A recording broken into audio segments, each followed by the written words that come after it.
السلام علیکم ورحمۃ اللہ وبرکاتہ۔ تہجد کی نماز پڑھنے پر ہمیں کیا ملتا ہے، اس پر میں آپ کو دو حدیثیں پڑھ کر سناؤں گا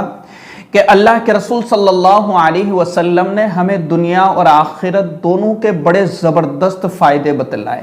اسی طریقے سے وہ لوگ کہ جو تہجد کی نماز تو پڑھتے ہیں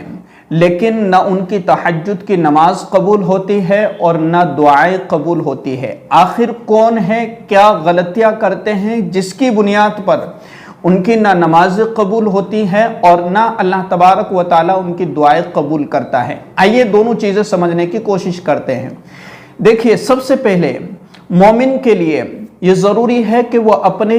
آپ کو شیطان کے حملوں سے بچانے کی کوشش کرے۔ اللہ کے رسول صلی اللہ علیہ وسلم نے ارشاد فرمایا کہ بندہ مومن جب سوتا ہے تو شیطان اس پر 3 گرہیں یعنی 3 گٹھانے لگا دیتا ہے، اور جب بندہ مومن بیدار ہوتا ہے یعنی صبح کے وقت میں جب اس کی نیند کھلتی ہے اور اٹھتا ہے اور اللہ کا ذکر کرتا ہے، جیسے اس کی نیند کھلی اور اس نے اللہ کا ذکر کیا تو ایک گرہ اس کی کھل جاتی ہے جو رات میں شیطان نے باندھ دی تھی، اور پھر اس کے بعد میں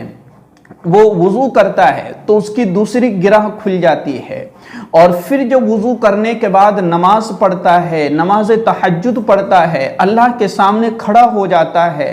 تو اس کی تیسری گرہ، تیسری گٹھان بھی کھل جاتی ہے، اور صبح اس حال میں ہوتی ہے اور صبح اس حالت میں کرتا ہے کہ بالکل پاکیزہ نفس سے ایک دم تندرست اور چست ہوتا ہے، گویا کہ اس کے دل کو ایک تازگی اور ایک بدن کو تازگی مل جاتی ہے۔ اور اس کے برعکس کہ صبح کے وقت میں نیند کھلی، نہ تو اللہ کا ذکر کیا، نہ وضو کیا اور نہ ہی نماز پڑھی، بلکہ 8 بجے 9 بجے اٹھ رہا ہے، نہ اللہ کے ذکر کا پتہ، نہ مسنون دعاؤں کا پتہ،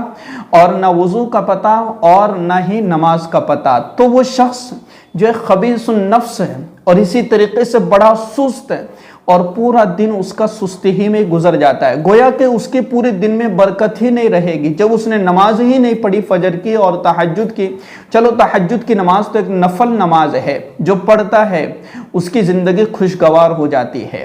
تو جو شخص صبح اٹھ کر کے اللہ کا ذکر کرتا ہے، وضو کرتا ہے اور پھر نماز پڑھتا ہے، اللہ تبارک و تعالیٰ اس کے بدن میں ایک چستی پیدا فرما دیتے ہیں، سستی کو ختم فرما دیتے ہیں، اور اس کا نفس بالکل پاکیزہ ہوتا ہے۔ دوسری حدیث سنیے کہ حضرت ابو مالک اشعری رضی اللہ تعالیٰ عنہ روایت کرتے ہیں کہ اللہ کے رسول صلی اللہ علیہ وسلم نے ارشاد فرمایا، جنت میں ایسے شفاف کمرے ہیں کہ اگر اندر سے دیکھا جائے تو باہر کا سارا منظر نظر آتا ہے، اور اگر باہر سے دیکھا جائے تو اندر کا پورا منظر جو ہے صاف شفاف نظر آتا ہے۔ اور یہ کن کو ملے گا؟ یہ جنت میں کون داخل ہوں گے؟ اللہ کے رسول صلی اللہ علیہ وسلم نے ارشاد فرمایا کہ جو لوگ نرم گفتگو کرتے ہیں، یعنی کہ جو اپنی زبان کے اندر اتنی نرمی اختیار کر لیتے ہیں کہ ہر شخص ان سے گھنٹوں تک باتیں کرنا چاہتا ہے، ایسا نرم لہجہ، نرم انداز، نرم گفتگو، اللہ کے رسول صلی اللہ علیہ وسلم نے فرمایا کہ ایسے لوگ جنت میں داخل ہوں گے۔ پھر فرمایا کہ غریبوں کو کھانا کھلانے والا، جو شخص غریبوں کی مدد کرتا ہے، ان کی ہیلپ کرتا ہے، ان کی نصرت کرتا ہے، ان کو کھانا کھلاتا ہے، ایسے لوگ ایسے شفاف کمروں کے اندر اور شفاف ایسی خوبصورت جنت کے اندر داخل ہوں گے۔ اور تیسرا کون ہے کہ جو کثرت سے روزے رکھتا ہے، کثرت سے روزے رکھنے والا شخص جنت میں داخل ہوگا۔ اور اسی طریقے سے اللہ کے رسول صلی اللہ علیہ وسلم نے ارشاد فرمایا کہ رات کو اٹھ کر تہجد کی نماز پڑھنے والے، رات میں اٹھ کر اللہ کو یاد کرنے والے، جب سب لوگ سو رہے ہو اس وقت میں اللہ کی جو ہے اس وقت میں بندہ جو ہے اللہ کو خوب جو ہے توجہ سے یاد کرتا ہے، اس وقت میں بندے کا دل بڑا اللہ کی طرف متوجہ ہوتا ہے۔ تو جو شخص تہجد میں اٹھ کر کے اور نماز پڑھتا ہے تو اللہ تبارک و تعالیٰ ایسے شخص کو جنت کے اندر داخل فرمائیں گے۔ تو 2 چیزیں میں نے آپ کے سامنے رکھی، اوپر والی جو حدیث بیان کی اس سے دنیاوی فائدہ ہے کہ انسان کے بدن میں ایک تو چستی قائم رہتی ہے، طاقت قائم رہتی ہے، اور دن بھر کام کرنے میں مزہ آتا ہے، دن گزارنے کے اندر لذت آتی ہے۔ اور جو صبح اٹھ کر کے ذکر و اذکار، تہجد یا نماز نہیں پڑھتا تو اس شخص کا جو بدن ہے پورا دن سست رہتا ہے، کام کرنے کے اندر بھی اس کو مزہ نہیں آتا۔ اور دوسری حدیث جس میں آخرت کا فائدہ ہے، جس میں جنت ملنے کی نعمتوں کی بشارت ہے کہ تمہیں جنت ملے گی، یہ نیک اعمال کرو۔ اب وہ لوگ کہ جو بڑی زبردست غلطیاں کرتے، جس کے اندر آج ہمارا معاشرہ ڈوبا ہوا ہے، اور بہت خطرناک صورتحال ہے ہمارے معاشرے کی، کہ جس کی وجہ سے نہ ہماری نمازیں قبول ہوتی ہے، نہ ہماری دعائیں قبول ہوتی ہیں، نہ ہماری عبادت قبول ہوتی ہے۔ آئیے سمجھتے کیا ہے۔ سب سے پہلا جادو کرنا یا کرانا، یہ ایک ایسا عمل ہے کہ جب تک جادو کرنے والا یا کرانے والا توبہ نہیں کرے گا اور بغیر توبہ کے دنیا سے چلا گیا تو اللہ تبارک و تعالی اس کو معاف نہیں کرے گا۔ کتنا سخت گناہ ہے، جب تک اپنے اس عمل سے توبہ نہ کر لے تب تک جو ہے اللہ تبارک و تعالی اس کو معاف نہیں کرے گا۔ اور یہ ہو رہا آج کل، کسی سے حسد ہوا، کسی سے بغض ہوا، کسی سے دشمنی ہوئی، اپنا کام نہیں چل رہا ہے، اپنے سے نہیں ہو رہا ہے، کسی کو پکڑا، پیسے دیے اور جادو کروا دیا، آگے والے کی زندگی تباہ اور برباد کر کے رکھ دی ہے۔ یہ ہو رہا ہے، اور کئی سارے ایسے کیسز ہیں۔ تو جادو کرنے والا اور کرانے والا، یہ دونوں شخص جو ہے بغیر توبہ کے اگر دنیا سے چلے گئے، اللہ تبارک و تعالی ان کو معاف نہیں کرے گا۔ اور دوسرا کیا ہے، دوسری غلطی کیا ہے، بہت عام ہو گئی ہے، تو حسد کرنا، جلنا، اپنے اندر جیلسی رکھنا کہ ہاں اس کے پاس گاڑی ہے، بنگلہ ہے، دولت ہے، سب کچھ ہے۔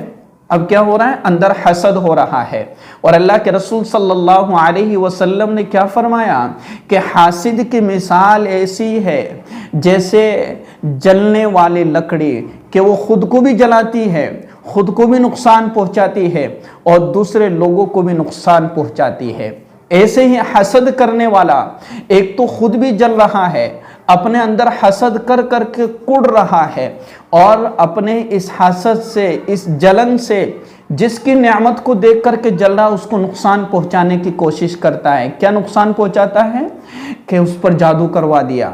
اپنا بس نہیں چل رہا ہے، جادو ٹونا کروا دیا۔ تو میرا عزیزو، اللہ کے رسول صلی اللہ علیہ وسلم کو بھی اسی میں لوگوں نے حسد کے اندر آ کر کے اللہ کے رسول صلی اللہ علیہ وسلم پر بھی جادو کر دیا تھا۔ پھر اللہ تبارک و تعالیٰ نے قرآن کریم کی 2 آیات نازل فرمائی، 2 سورتیں نازل فرمائی، قل اعوذ برب الفلق، قل اعوذ برب الناس، کہ جب حاسدین پیدا ہو جائے اس وقت جو ہے اپنے اللہ سے پناہ مانگو، اپنے اللہ سے پناہ مانگو۔ اور حسد کرنا ایک ایسا عمل ہے کہ جو انسان کی سال ہا سال عبادتوں پر پانی پھیر دیتا ہے۔ حسد ایسا عمل ہے کہ جس کی وجہ سے انسان کی ساری نیکیاں برباد ہو جاتی ہے۔ وہ تہجد پڑھ رہا ہو، وہ تلاوتیں کر رہا ہو، نمازیں پڑھ رہا ہو، یا کوئی بھی نیک عمل کر رہا ہو، لیکن اس کے دل کے اندر حسد ہے، کینہ ہے، بغض ہے، عداوت ہے، دشمنی ہے کسی کی، تو پھر اس کے سارے اعمال اللہ جو ہے برباد کر کے رکھ دے گا۔ اس کا کوئی عمل قابل قبول نہیں ہوتا، اس کا کوئی عمل اللہ تبارک و تعالی قبول نہیں کرتا ہے۔ وہ اندر ہی جل کر کے اس کی خود کی نیکیاں بھی برباد ہوتی ہے اور خود کی زندگی بھی برباد ہوتی ہے۔ تو میں نے آپ کو یہ 2 چیزیں بہت اہم بتلائی ہے اور معاشرے میں بہت زیادہ چل رہی ہے۔ دعا کرے کہ اللہ تبارک و تعالی ہم سب کو جو ہے حاسدین کے حسد سے محفوظ فرمائے۔ السلام علیکم ورحمۃ اللہ وبرکاتہ۔